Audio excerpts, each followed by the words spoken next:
Good morning, everyone. Welcome to today's webinar. We're just going to wait for a bit of time for people to join the session. Thank you.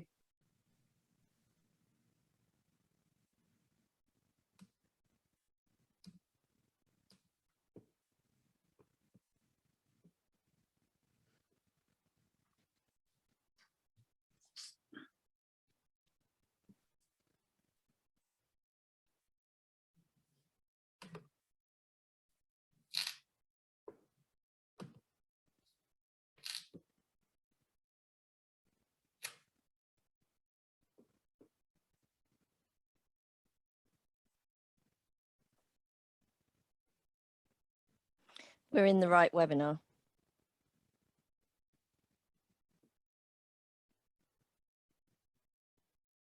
Indeed.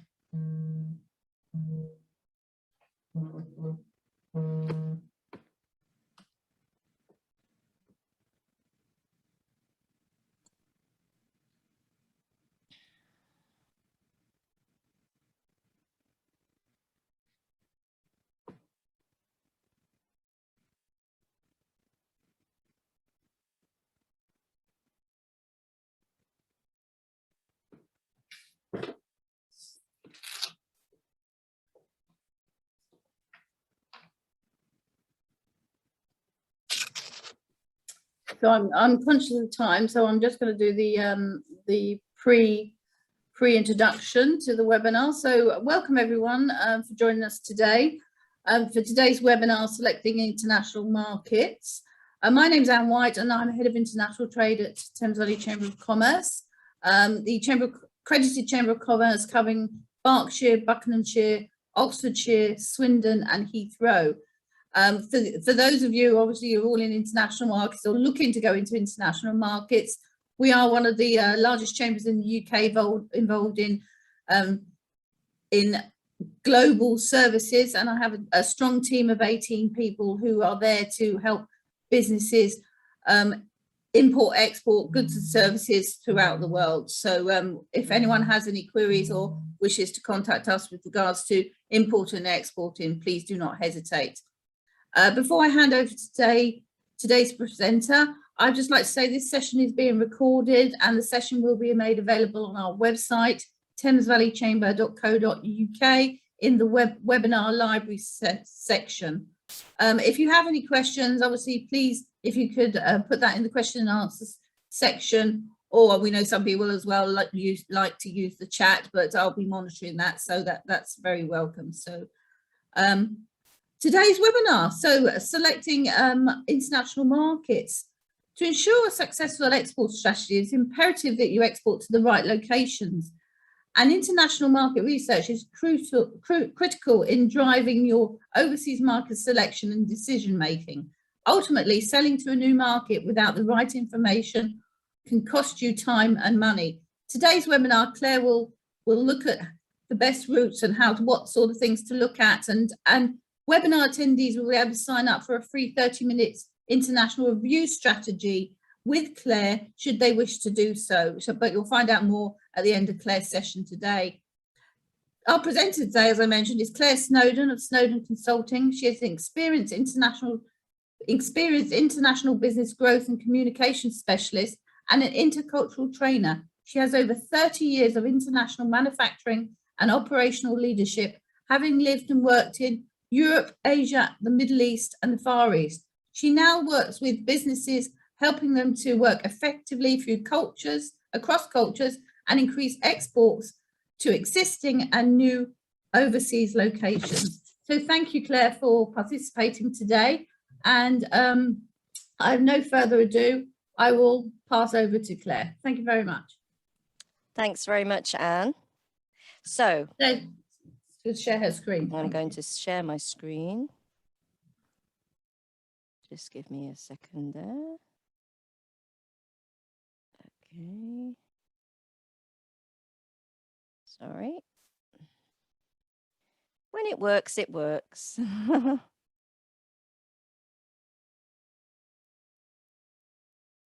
Okay, good.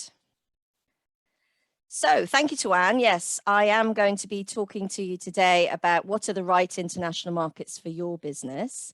And I'll be running through the slides. And as Anne mentioned, there will be questions and answers at the end. So if you think of anything along the way, make a quick note, as Anne mentioned, and we will hopefully be able to respond to those at the end of the session. I'm just going to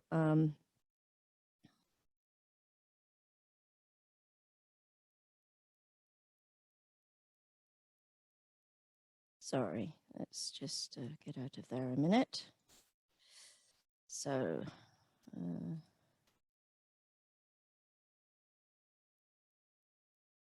yes, it was all set up earlier. There we go.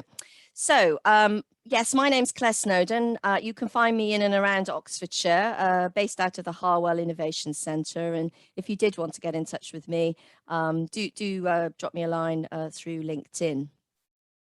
In particular, that's a good place to find me.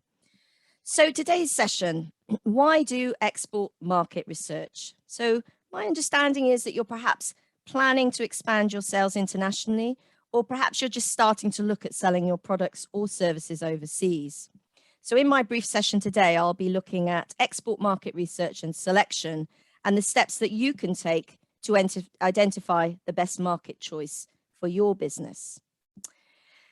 So why do export market research or international market research?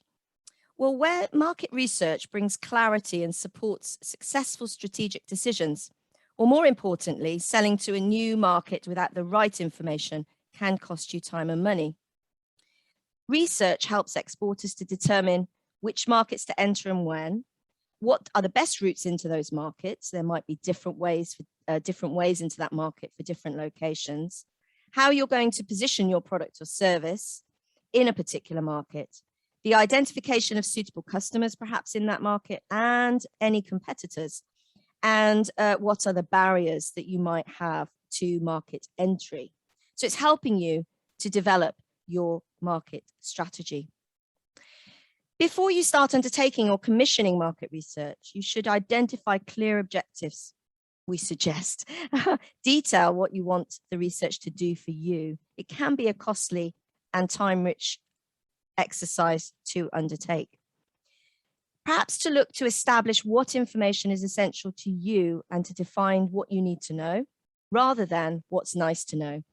The area of market research, the area of international markets, is vast. And therefore, it's good to be able to hone in on the information that makes sense for your business, as opposed to all the information that's out there. And also know your short and longer term objectives, your marketing objectives, and make sure that these are in line with the actual market research. It also helps to increase the chances of success in a particular international market in the long term. And you may need to understand in greater depth a number of areas: your customers' expectations for that product or service, the buyer behavior and decision-making process, which might be different in different markets and actually is different in different markets for various reasons. You'd be looking at the optimum distribution channels for your particular product or service and your competitors' brand awareness and their preference and loyalty base, and any existing customer satisfaction levels for you to be able to break into that market. So where do we start? Well, I'm going to be reviewing our 6-step plan and the actions associated with each step to try and bring some clarity and ease of process to your understanding of how you might take part in export market research and selection. Now, some of these actions I will review in more detail, but I will be recapping each step for you because, as I've said, it's a really vast topic. So we're going to be looking at how you identify the initial pool of markets. You may already have one market in mind. If you don't, it's a good idea to start by looking at a few. How you're going to conduct desktop research, what consider risk factors you might be looking at, what will be the best market selection for you, how you'll be gathering market intelligence to feed into and develop your marketing strategy. So let's start by identifying step 1, identify your initial pool of markets. Well, perhaps you already have some markets in mind, or perhaps a competitor has moved into a new market and you kind of keeping an eye on them, and maybe you're not sure what you're looking for. You know you want to grow. You've perhaps had some international success. I find a lot of businesses that are looking to grow internationally, they don't consider themselves as international or an exporter, but they've normally had an inquiry that's come maybe through a website, or maybe through a referral, or maybe through somebody finding you on the internet.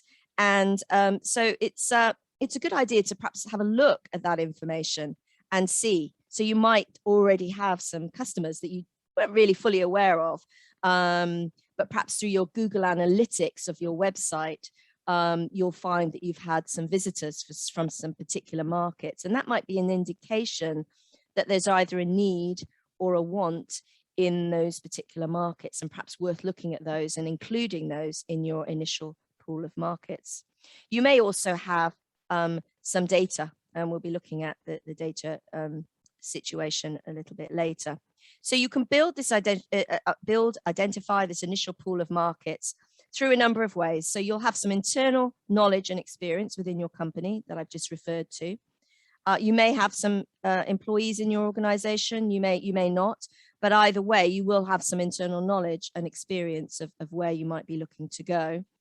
You'll also have some industry network and export infrastructure. You're a member of the Thames Valley Chamber, so perhaps you will have identified particular markets through your engagement with the Chamber, or it may be that your own individual professional organizations have helped you to understand a particular market that might be good for your business.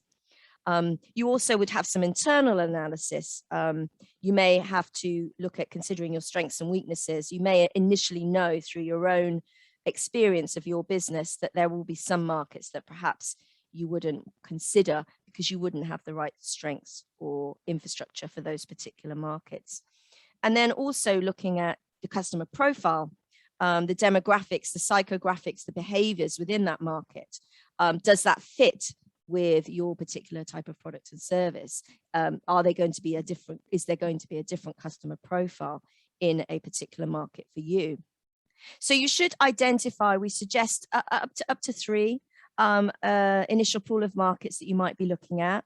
If you're definitely certain on one, then I'm not going to stop you and say that you should add in 2 more. But it's really good, as with anything. What do they say when you're sourcing a new product or service? It's always good to get 3 quotes.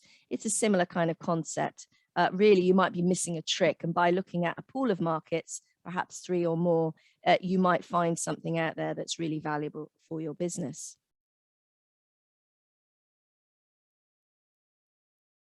So, emerging economies now account for over 50% of world output.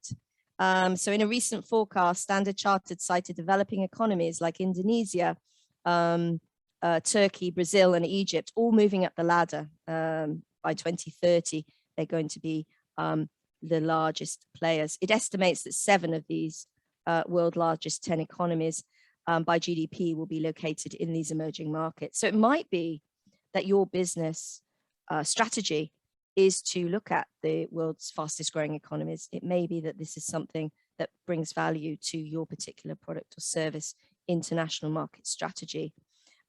This actual data is from visualcapital.com, and it's showing the world's largest 10 economies and their movement between 2018 and 2021. And it may be that one of the countries you're looking at is on this list. And so there's potentially quite large growth for you. But I would add a caveat. It's not always the best case that the market that is a fastest growing economy is naturally the best international market focus for you. You will need to look at the other areas, of course, not just the fact that that country is growing. It needs to be growing in your particular market and fit with your particular strategy. So you could start by, or you should start, I suggest, by reviewing your CRM, your customer relationship management data. Hopefully you have one. Your customer data analysis. Maybe you have had some great past international clients, as I mentioned. They've been happy with your product or service.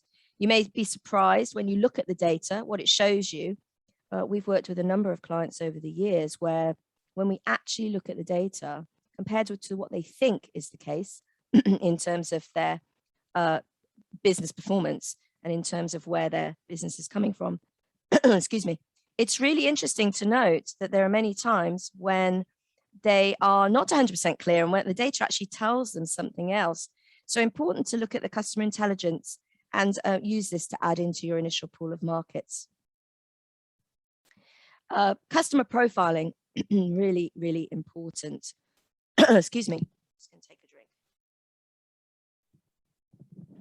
And one of the ways that you can be clear on your customer profiles is to look at creating your customer profile or avatar. They're called different things in different locations by different companies, but the idea is it's a profile of your ideal customer.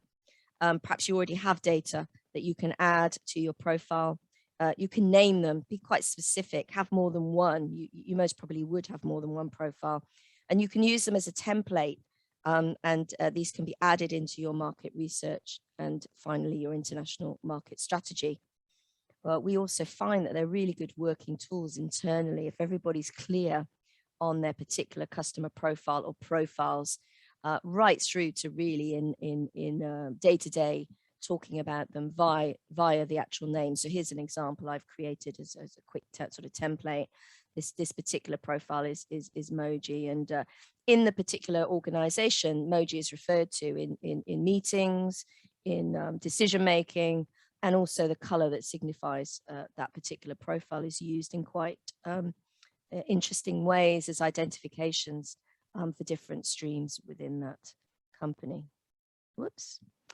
So be clear on your customer profiles. If you haven't already got them, really, really valuable exercise to go through. Even if you're not looking at following the rest of the steps, I would suggest that you should have these for your UK market, let alone moving into your international market. So to recap, the step one, identify your initial pool of markets. So we're looking at reviewing your internal knowledge. You're sat on a lot of data that's going to be really valuable to your international market research and eventual strategy. Look at your own internal analysis of your business capabilities, your strengths and weaknesses. Review the industry through your industry network and also the infrastructure that you have at your disposal. And finally, looking to make sure that you have a clear understanding of your customer profiling. So we move on then to step number 2, which is conduct desktop research. Now, qualitative research is regarded as exploratory and is used to uncover trends in thoughts and opinions. And there are many different ways and methods that you can start in terms of your desktop research. Many different methods. You could analyze your sales data to look at trends. That's your internal analysis. You could review public domain data, for example, government sites. Thames Valley have some interesting information on their site about locations. DIT, for example, have country guides, and there are many online industry reports out there. So that's your external analysis. And you could look to buy research. Now, this can be very, very expensive. And this is where, when we start to mention market research to organizations, we can see them getting concerned about the potential cost that this is going to entail. So it may be that you don't have the funding to buy external research, or it may be that you're not fully aware of actually what kind of research is out there and the different kind of costs associated. So many research companies already do research. They already have market research documents and reports out there that are available. Sometimes there's a small free section that you can download, and sometimes you then get led into a fee-paying structure where you pay more for the full research. I'll give you an example of a client that we were looking at working with. They were particularly interested in the shea butter industry. They were looking at Nigeria in terms of their base hub, and then going out internationally into some other markets. And through supporting them with their initial research, we found there was a really, really great market research report out there that was available to purchase. It had all the various criteria that they'd identified that they wanted to know about in terms of also locations, numbers, stats, quantities, etc. And they managed to buy this research for the grand sum of £3,500, which sounds like a lot of money, but actually the content included in the report that had already been done was readily available, and also it was really, really useful and valuable for them in terms of their market strategy creation.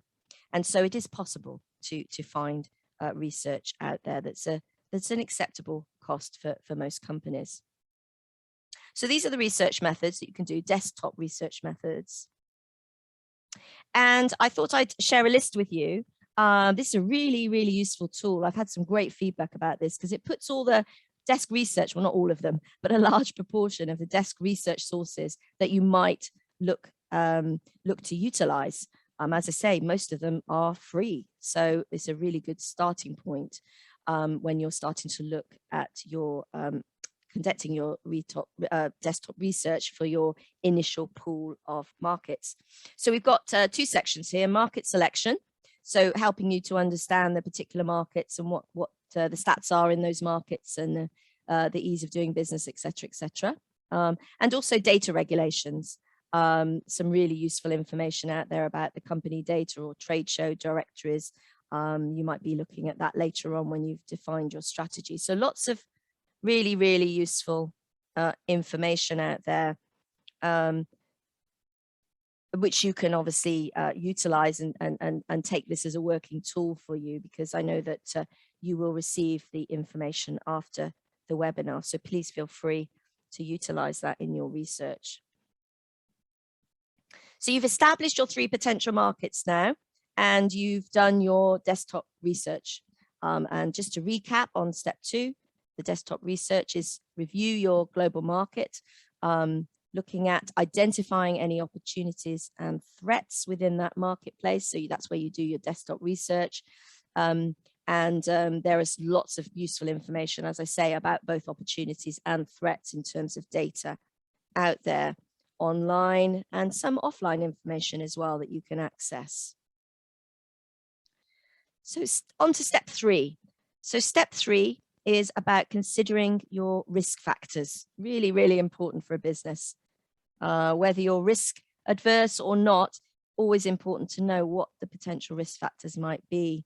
And we'll be looking, or you should be looking at considering both tariff and non-tariff barriers as well as country risk. So what are some of the tools that you could use for your risk analysis? Well, you could look at interviews. There are lots of industry expert interviews out there online. You could look at seeking support from international experts within organizations like the Thames Valley Chamber of Commerce and the Department for International Trade, to name just 2. You could look at running surveys with your current clients, or review surveys that have already been established.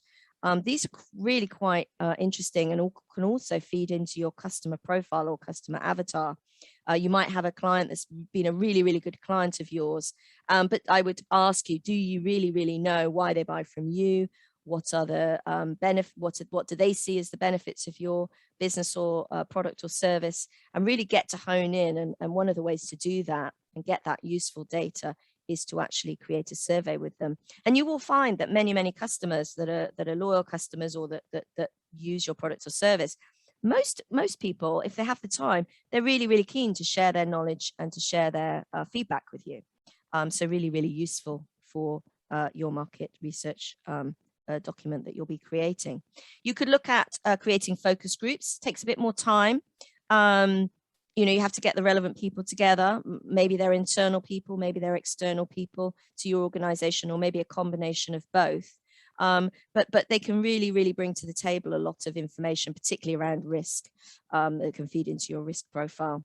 You could look at collating observations. Those are internal or external observations from these various activities. And you could look to review country analysis publications, things like country guides. There's quite a few out there. that are really quite valuable. And finally, look at buying reports, which I alluded to earlier. So here are some of the places that you can look. Here are some of the examples of the areas or the documents, both online and offline, that you might be looking to utilize. So one really good one is the World Bank data, and this is from the doingbusiness.org website. This is looking at risk, country risk, and the ease of doing business. This was from back in 2020. This is a really good starting point for understanding the ranking of particular countries. So you may have a country in your initial pool that you're looking at, and you could have a look on the list to see what the data is showing around the risk and the ease of doing business in that location. And that might feed into your market research selection. There's also great information like this world map from a company called Atradius. And this is showing the country risk map. So clearly that the red is very high, is shown as very high risk in terms of their research and data analysis, and the green, the darker green is the low risk. Sometimes, you know, you look at these things and you think, well, yes, that's kind of what I had in my head, but you can start to drill down into more detail. And in this particular country risk map data analysis, they give focus on different locations. So really quite valuable information that you can feed into your research. And also Transparency International, a great product or a great service that they have around the Corruption Perception Index. This is back from 2020. And again, they drill down into the data, but they do a lovely initial review map with again, the corruption perception, I should add, it's perception based upon analysis, the red being high and the sort of yellow being low. So again, you can feed into the specific data for a specific location that you're looking at. Also need to be aware of external factors. And one of the ways of doing this is to refer, those of you who are marketing experts will already know the acronym PESTEL. It's helpful to remember the different types of external factors that could be potential barriers to your opportunities to do business, both actually locally and internationally. Just keeping in mind that some of these are beyond your control. Clearly, currently in the press, we have a lot of things that are beyond business's control. Anne and I were having a quick conversation earlier before we started around containers and fuel and those types of things. So these clearly, many of these things start to be on your control, but there's a lot that you can review as part of your market research that will have an impact on your decision making. So PESTEL standing for political, economic, social, technological, environmental, and legal implications of a particular market. Political being the climate, any legislation, tariffs and quotas, really, really important in international trade. And that's really an area where the Thames Valley Chamber of Commerce can really bring value to you for your membership in terms of supporting you around the various not only the specific documentation, but also the training and support for your individual staff. They've got some great training and tools and activities to go through to gain knowledge and experience in these areas. Economically, we're looking at things like employment. You know, are there going to be people that will be able to afford your product or service? Yeah, we start to get into foreign exchange, things like exchange rates and credit terms, the money side of things. And sadly, I've come across many people starting on their export or international journey that have really fallen foul of not fully understanding the cost breakdown and the implications of trading across borders, where they've been caught out and not really making much profit. So really, really important to really delve down deep and to perhaps even bring in some financial expertise to support that if you don't have that in-house. We're also looking at socially, the income levels. As I said, you need people that can afford or have an inclination to buy your product. You know, is the age demographic right? And the attitudes and tastes, is it necessary for you perhaps to modify particular angle or content of your product or service? The technological infrastructure. Are they going to be able to use your product? Maybe they don't have the infrastructure. I know in terms of mobile technology, and certainly in the early years, there were many countries that were just excluded because they didn't have the infrastructure. So there's no point in you sending your or trying to sell your wonderful product or service into that location if actually the customers can't utilize the product or service because of the country infrastructure. So we're looking at environmental issues, weather conditions. Yeah, it's really important. There might be an implication about heat or damp implications for a particular product, or your type of service related to the area of bribery. So really important to look at those external factors. And finally, the legal implications. Do you meet all the regulations? And again, Thames Valley Chamber, in terms of licenses and the permits and those types of things, can really help to point you in the right direction. And not forgetting your IP. Make sure your IP, your intellectual property, is clear and that you have protected it in the various forms available to you. Now, I've added at the bottom cultural. And if I had my way, I'd change the PESTEL acronym to maybe PEXTEL or maybe PESTELC. But I do believe that cultural should be in there. And that's really important to look at the language, communication, and etiquette implications. Will you need to communicate in the local language in terms of your customer base? There's implications around language translation on products and services that you might be delivering. And that carries some complexity and cost implications for you. Will you be able to communicate with the customers, or will you need to have some kind of infrastructure to be able to support that? And culturally, in terms of things like colors and the names of things, there's lots of examples out there. Some of the big brands have really fallen foul of this, where they've named something and in a particular location it means something totally unacceptable culturally. So just to be aware of those and add that into your external factor analysis. There's also a great a tool that you can use. Check international trade barriers on the .gov website. You can feed in a particular location and look at the various information that they're relating around potential barriers or actual barriers in those locations. Really good to also get into some of the cultural profiling tools that are out there. So great resources online to be able to support you with reviewing these external factors. So you've got all this information. It's all great, juicy information about the risks and the things that you can do, the things that might be a barrier to entry, the things that might be a strength for you or a weakness, an opportunity or a threat. And you can utilize information from your customer profile.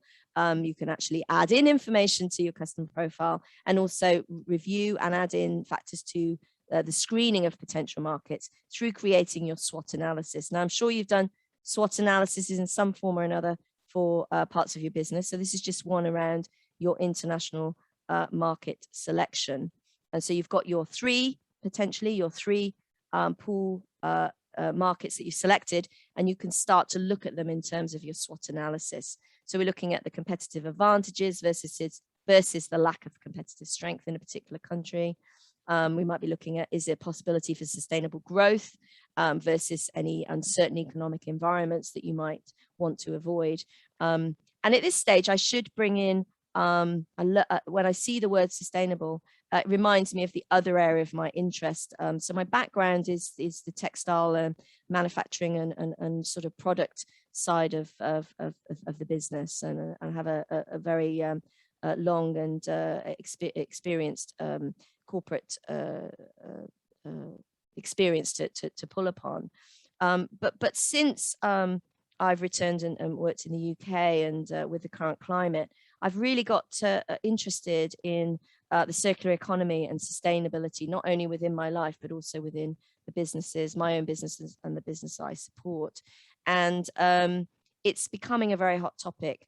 And I've started to do a little bit of research around ESG, environmental, social, and governance, which is the new buzzword out there. Now, the corporates are already having to start to prepare the big four are looking at how they're going to support those corporates with their ESG policy and strategy support. But it is coming down the pipeline for SMEs in terms of getting ready, being really aware of your own business's economic, social and governance issues for your business. And this does feed into your international market strategy, thinking about your sustainability of growth, but also the sustainability of your particular product and whether your customers are going to continue to support you through the service and the product that you're delivering. And it's a really important topic to bring in, but actually one that's a very, very large topic in its own. And I could certainly do a webinar on that. So just to post it there, that it's an opportunity, but it's also a potential threat. And with COP26 coming up, we know that there'll be legislation coming down. When it comes and how quickly it will impact SMEs is something that nobody knows. But actually, customers are starting to drive that agenda. And if it hasn't already impacted your business, I'm sure that it's something that you're looking into. So add that into your SWOT analysis.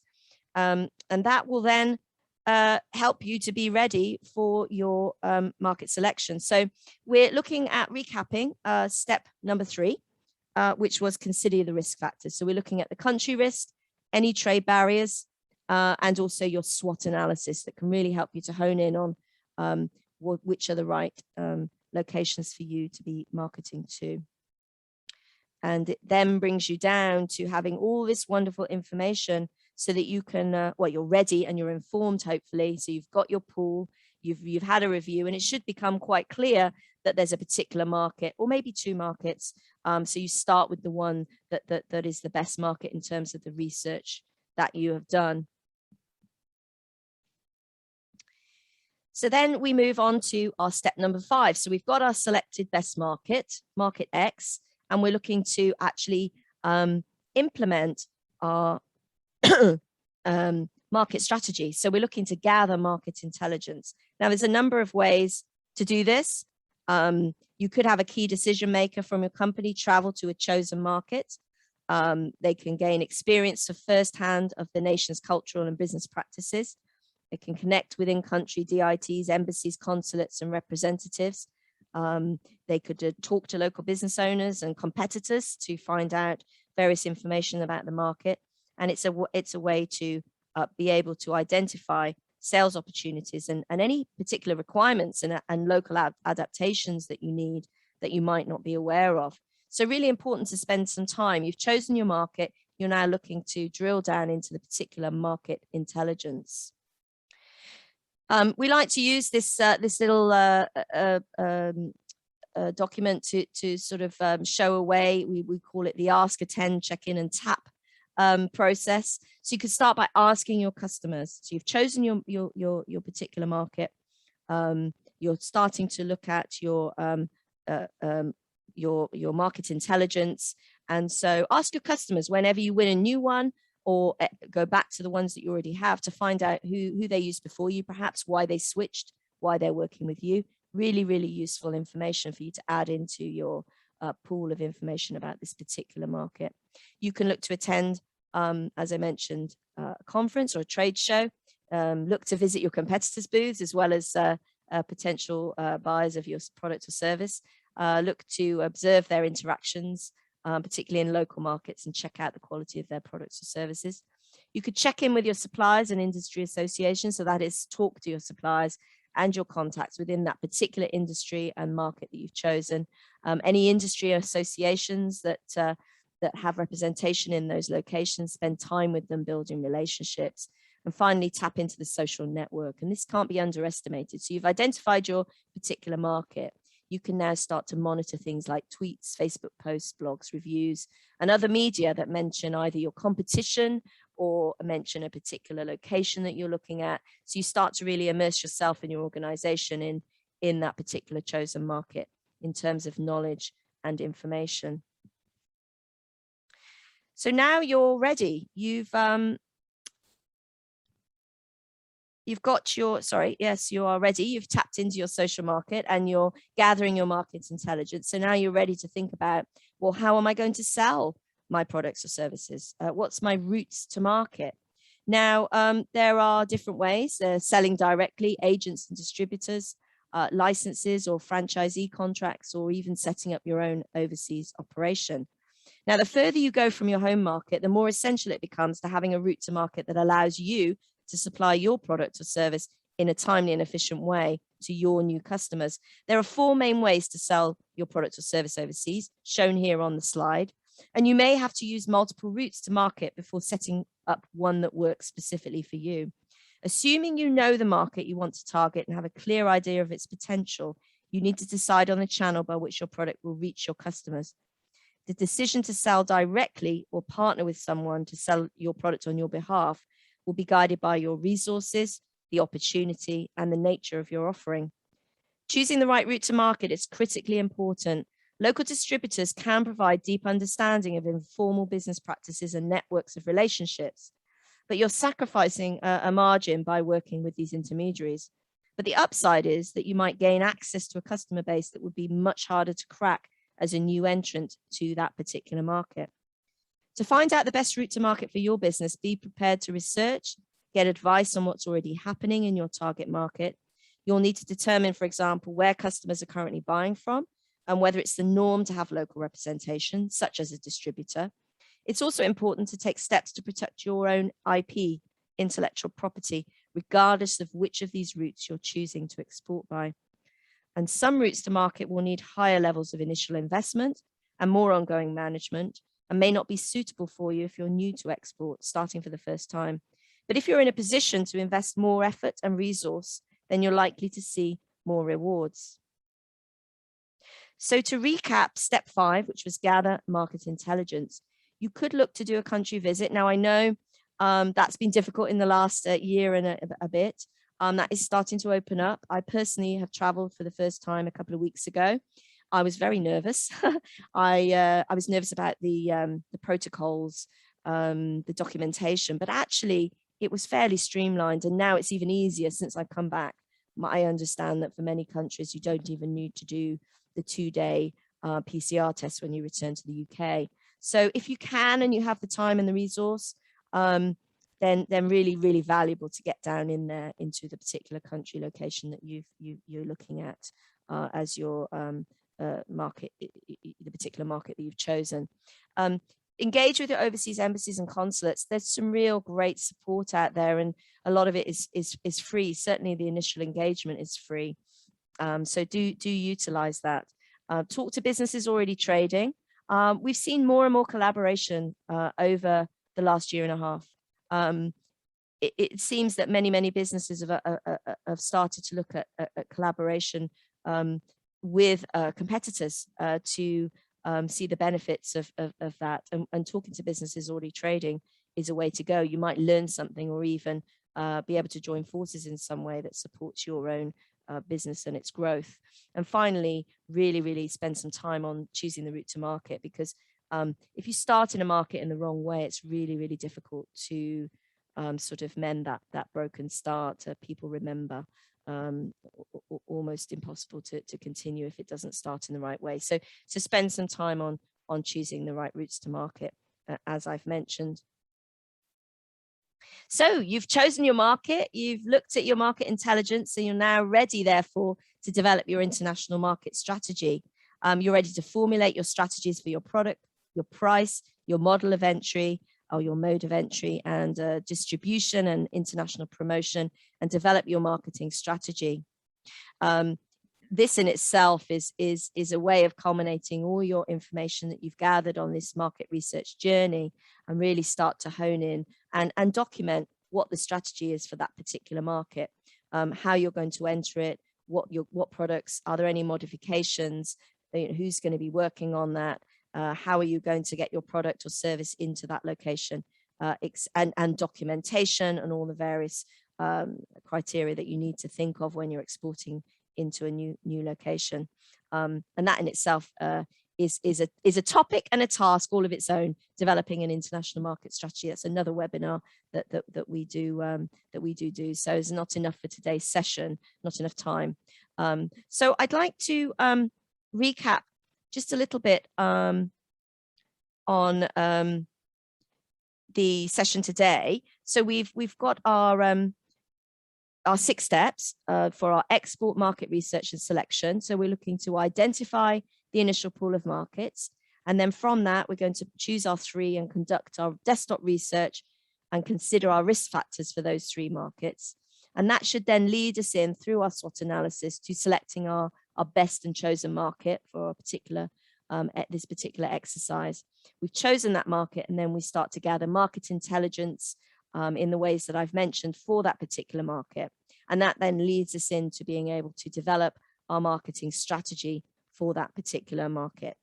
Now, these export market and research selection tips are really a pathway that you can utilize. It's a way that we've tried to pull together to make it easier for the people that we work with to have some kind of pathway, step 1 through step 6. But of course, there's a lot of information and a lot of additional things that you can do in these steps to get you to where you need to be.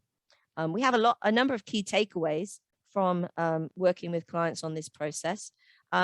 One is that market research is time consuming. So you need to allocate enough time and resource.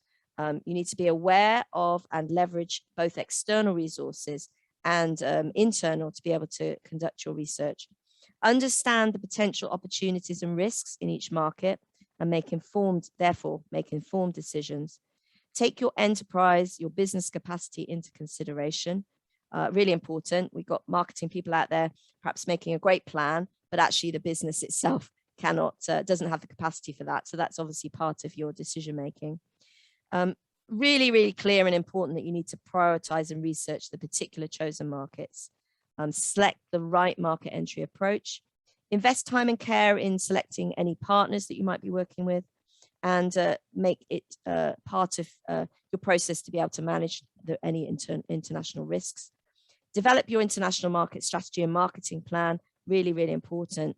And last but not least, make sure that you obtain good legal advice before you enter into any new agreements that might be part of this new market selection that you've chosen. So I would like to say that that is the end of the sort of formal part of the presentation today. What next for you? Well, I suggest you go through the 6 steps if you haven't already started on something similar for your market research and selection.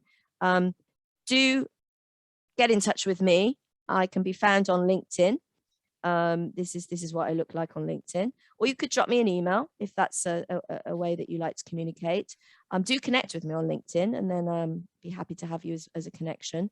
And as Anne mentioned, there is for the Thames Valley Chamber of Commerce attendees of this webinar, a 30-minute international strategy review. So if that's something that you're interested in, do drop me a line, as I say, through LinkedIn or email, and just say, oh yes, I'm really interested in that 30-minute international strategy review call, Claire. And then we'll set something up in the diary and I'll spend some time with you on your particular business. So that ends the formal session. I will now pass back to Anne.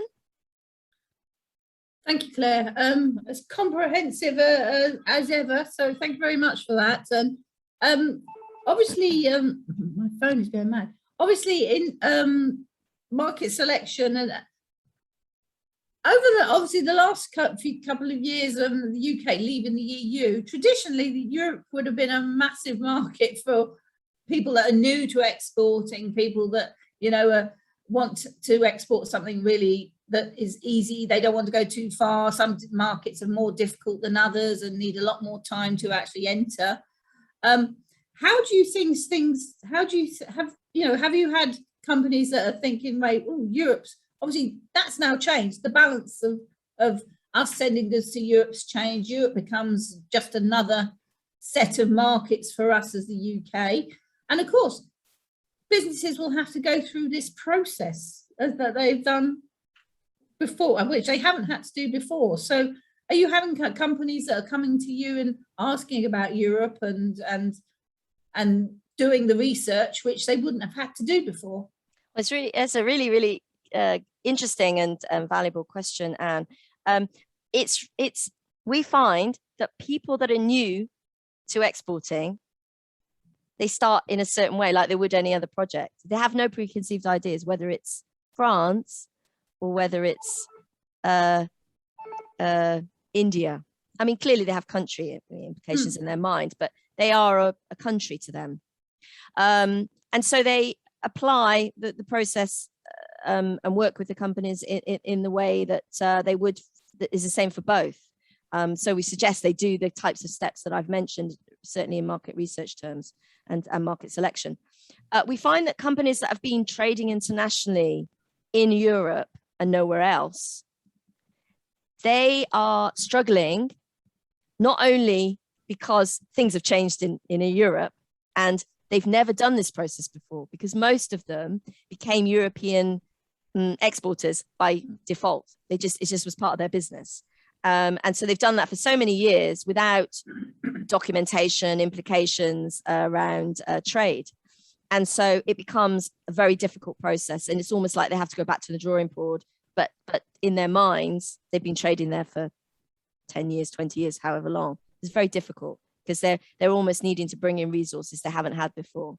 They're needing to have new skills in the company, perhaps they haven't had before, because they've just been implementing, just been sending. They haven't been having to think about or new documentation, is this the right market, et cetera, et cetera. And then you've got the organizations that were international by nature. They weren't focused just in on Europe. They were international companies in one form or another, maybe with one location, maybe with multiple. And for them, it makes no difference whatsoever. It's just another process. So I would suggest that the people that have struggled the most have been the companies already trading in Europe, having to learn new tricks, and that everybody else in one form or another is having to do the due diligence. And in some ways, it's a good lesson for the business, because once you've done it once for one location, you become very skilled in it, whether you're using internal resources or external resources. So I don't know if that's fully answers your question, but that I mean, yeah, of course. And I, it'll be interesting to see how things develop. And as you said, it's just becoming just another 27 countries of the world to export to at the end of the day. So yeah, and obviously we have newer opportunities in markets maybe that we didn't have before, where we've had free trade agreements with the UK now in place. Of course, and some of those countries have big, huge opportunities for business, but some of them are difficult to work with, and can take a long time. And so, you mentioned that it is essential to do that, because it may not be the right market for the business. No, and we do come across businesses, I know you will have, Anne, that are really not in the right market, and they've got their fingers burnt, and sadly it can put them off for other markets, and yet it might just be that it was the wrong market for them.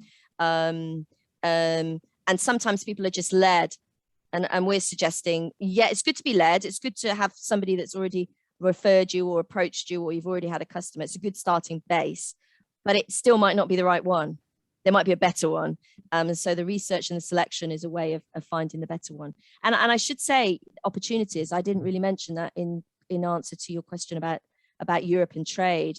Yeah, the people that are watching, the people that are keeping an eye on the trade agreements and the various implications of new trade coming online for the UK PLC, there's some opportunities coming. I know without knowing, because the business I used to be in, the fashion industry, part of my role was to be clear on the trade implications for either the countries that we were had production in, and or new countries coming online. And there was some great opportunities for the people that were paying attention. Now, of course, we were a big corporate. I mean, I worked for a $5 billion US organization, so they had a lot of money and resources, but there's still a way to do that on a smaller level. Keep connected with your Chamber of Commerce, have an understanding of the trade coming online through press coverage, and there are ways to really find some benefits of trade implications for you. We actually worked on an 807. It was called an 807 trade agreement. And it was, you just can't believe it. It doesn't make sense when you hear it. But basically, we were cutting denim, taking US denim, cutting it in Israel, sewing it in Sri Lanka, and shipping it into America duty-free. And we were landing product cheaper than US, or clearly cheaper than US denim, but cheaper than China denim because of a trade agreement with Israel. Now, the people that are looking and can see those implications and benefits can really create a valuable business. So it may be that you're already in a particular sector. Keep an eye on those trade agreements for sure. Thank you, Claire. I'm conscious of time, so I'm just going to quickly wrap up and just put my final.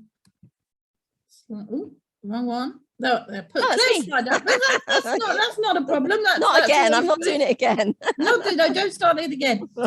So I'd like to thank you again, Claire, for the very informative session today, and very helpful. And it is a must for any business that is going into a new market. If you don't, because things can go so wrong if you don't. So much appreciated for the informative session. I'd like to thank everyone for attending. And as I said, this will be recorded and available on the on our website, thamesvalleychamber.co.uk.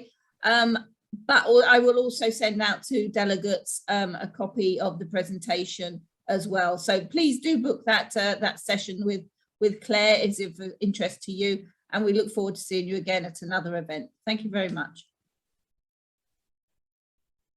Thank you, everyone. Bye-bye.